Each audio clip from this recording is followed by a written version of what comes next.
Bom, boa tarde a todos. Sou Felipe Yang, trabalho na Rodia, que é uma empresa do grupo Solvay. Falando rapidamente da Rodia, né, e até para depois apresentar o case, a Nexo é um parceiro nosso. A gente está presente em todas as regiões, né, América do Norte, América Latina, Europa e na Ásia. A gente está falando no Brasil, com um pouco mais de foco, de aproximadamente 2.300 funcionários. Tá? Globalmente, a gente está falando de 20 e poucos mil funcionários. Tá? Bom, a Solvay, ou o grupo Solvay na América Latina, nós temos 8 sites industriais, uma venda líquida de 1,1 bilhões de euros, 2.300 empregados, 2.350, um centro de pesquisa e inovação que fica lá em Paulínia, e a gente tem um investimento anual aqui de 500 milhões de euros. Aqui são alguns produtos da marca. Como a Rodia ela é uma indústria química, às vezes o produto ele não tem tanta visibilidade para o cliente final. Mas aqui a gente está falando de um solvente de alta performance para a área da agricultura. Isso aqui é um fio específico que a Track and Field vende, por exemplo, que ele ajuda a inibir celulite, entre outros. É um fio extremamente especializado e são os produtos mais caros da Track and Field, geralmente são desse tecido. Da Amine também. São fios especiais de poliamida, que eles são são bem confortáveis. E também o Tecnil, que é da parte de plásticos e engenharia, que é materiais de alta resistência para o setor automobilístico, entre outros. Falando um pouco do que a gente fez com a Nexo, com esse parceiro, que a gente chama de SAP Connector, ou Conector SAP. A gente implementou uma solução, na verdade, quando a gente começou o projeto, a gente precisava de algo que fosse suficiente para que a gente tivesse controle operacional de tudo aquilo que é de RH e saúde e segurança, eu diria, em tempo real. Então a gente tinha uma interface que ela era mensal com anexo, uma interface em arquivo TXT, e a gente precisava de algo um pouco mais robusto para o e-social. Então a gente pensou, na época que eles ofereceram essa solução, a gente achou interessante, principalmente por quê? Porque tendo o conector SAP ligado direto no sistema, precisando de alguma alteração, alguma modificação, é mais rápido. Então, assim, o e-social muda e vai adicionar um novo campo. Eu preciso alterar a interface e isso é quase que instantâneo. Então, a gente está falando aí de informações indo do nosso SAP, né, para o governo, a parte de folha de pagamento, e temos a parte do Nexo Gestão Integrada também.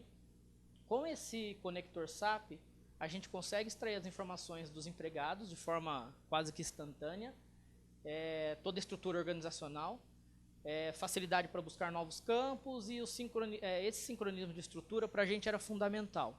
Eu não sei como é a arquitetura que vocês estão implementando para o social, né, caso alguém esteja aqui nessa sala, mas a gente precisa, por exemplo, atualização de cargo.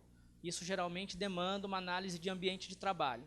Então, como que eu consigo isso se eu não tiver uma interface muito preparada para a solução? Então, esse tipo de solução ajuda muito nisso. Aqui falando um pouco da arquitetura do sistema, né, a gente colocou o que a gente chama de uma mensageria ou um auditor para o e-social.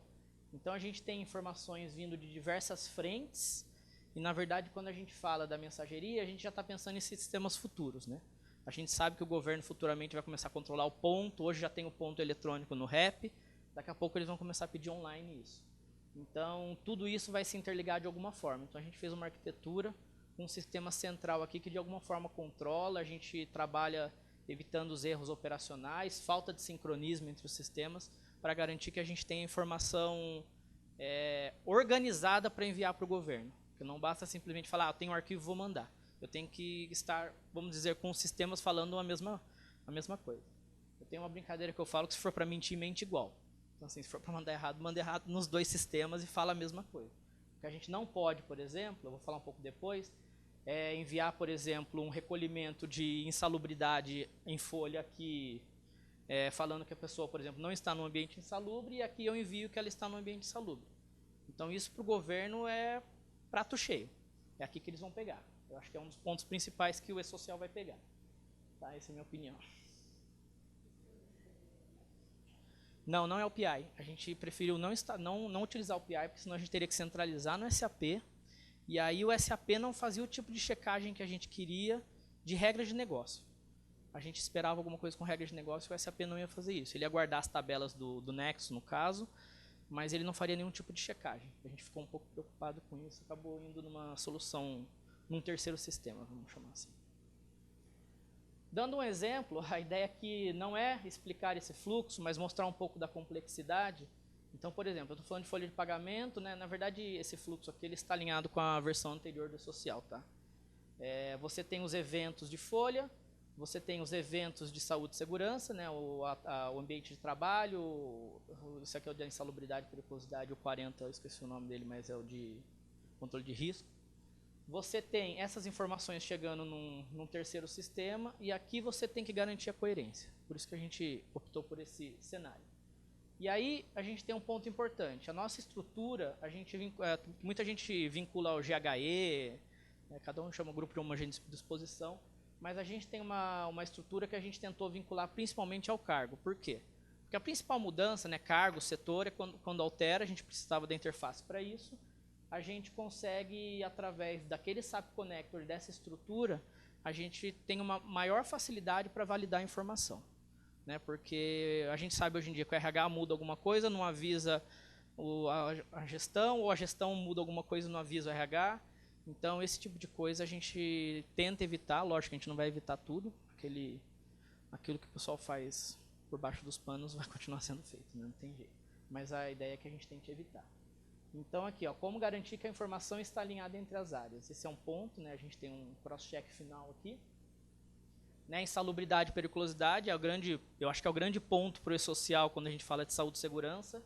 Eles vão fazer esse tipo de cruzamento, e aí quando você está falando de 2, 3, 20 mil funcionários, como que você garante que o que você está reportando para o governo é o que realmente tem que ser reportado? Né? Você hoje na folha de pagamento manda a CFIP, aí a CFIP vai com uma informação, o governo aceita e te cobra o imposto. A hora que ele tiver essa informação no monitor dele, vamos chamar assim, ele vai ter 2 sistemas enviando informação, e aí, qual que é o certo? Ele não vai perguntar qual que é o certo. Ele vai falar, justifica para mim, se ele já não vier com uma multa. Então, muito cuidado, principalmente nesse ponto. Né, como garantir os recolhimentos, aposentadoria especial, né, que é ligado à insalubridade. O mesmo ponto para o afastamento. Como garantir que os absenteísmos são lançados no sistema. Aqui para a gente ainda é um grande desafio, né? Porque tem muito absenteísmo, que às vezes é um acidente mais simples, fica simplesmente na gestão. O gestor abona no ponto, 2, 3 dias. E aí quando a gente está falando do mesmo CID, a gente tem que ir acumulando. Isso onera a operação, onera o ambulatório, mas é algo que está dando bastante discussão, pelo menos na minha empresa.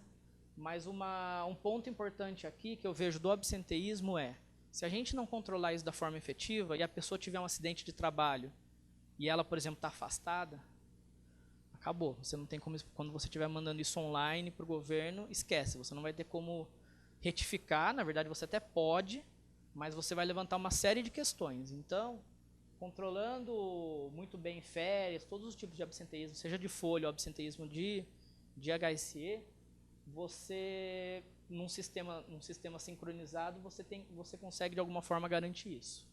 Então, acho que o grande ponto que a gente colocou, principalmente daquela interface entre o sistema para depois enviar para o governo, é que a gente consiga atacar as regras de negócio. Né? Não é só simplesmente vou enviar, mas atacar as regras de negócio. Né? Como evitar acordos de chefias, empregado, férias no papel. Isso aqui, na verdade, não é o sistema que vai resolver, mas são pontos que vocês também têm que levar em consideração, porque isso aqui de férias no papel também, atrelado ao acidente de trabalho, atrelado a outros pontos, pode ser um problema grande, que hoje em dia todo mundo dá um jeito na burocracia e resolve. Isso aqui não vai ser muito fácil resolver não, quando a gente estiver mandando online. Muito cuidado. Bom, pessoal, a minha apresentação ela era rápida, agradeço a participação de todos aí. Eu vou passar para o Fábio.